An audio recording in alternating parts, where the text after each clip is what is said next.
Bum bum bum bum bum bum bum bum bum bum bum bum. The Peter Dislike Show. Bum bum bum bum bum bum bum. So I'm staying in a hostel in Taipei, but Taipei tends to be busier during the weekend, so I would take a bus to or a train to Tamsui to stay a couple of nights every weekend. I ran into some trouble last weekend, though. What had happened was I had a Japanese roommate. He was really upset about my snoring. He had woke me up, slapped me in the leg a couple of times. And I didn't think very much of it, but the next day I got back to Taipei and I discovered my passport was missing.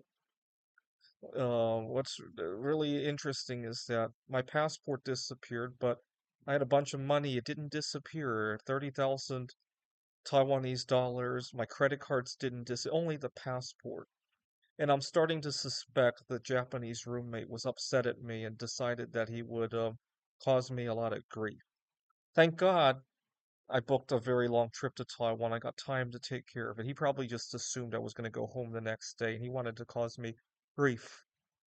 Here in Taiwan, it's not very easy to replace your American passport. We don't have an embassy here because the United States doesn't recognize Taiwan as a country, if you can believe that.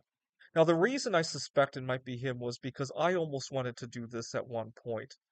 I was staying in a hostel in Warsaw, and I had wanted to make a move on this girl at the hostel, but this other guy was very aggressive in his conversation, very alpha with driving the conversation. I never got a chance. Now, one night, I was sitting with him at the table, and in between the two tables was his bag with his passport sticking right out of it, and he was kind of looking the other way.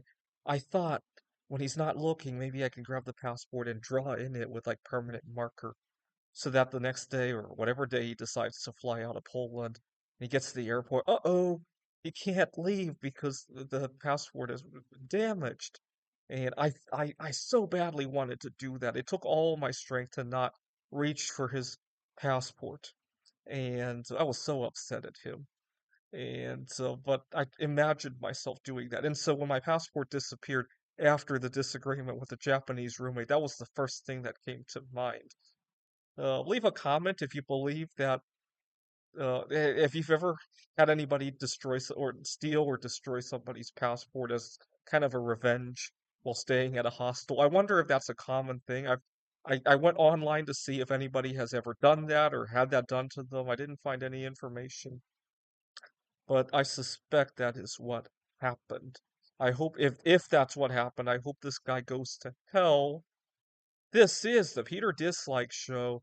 Bum bum bum bum bum bum bum bum bum bum bum bum. The Peter Dislike Show. Bum bum bum bum bum bum bum.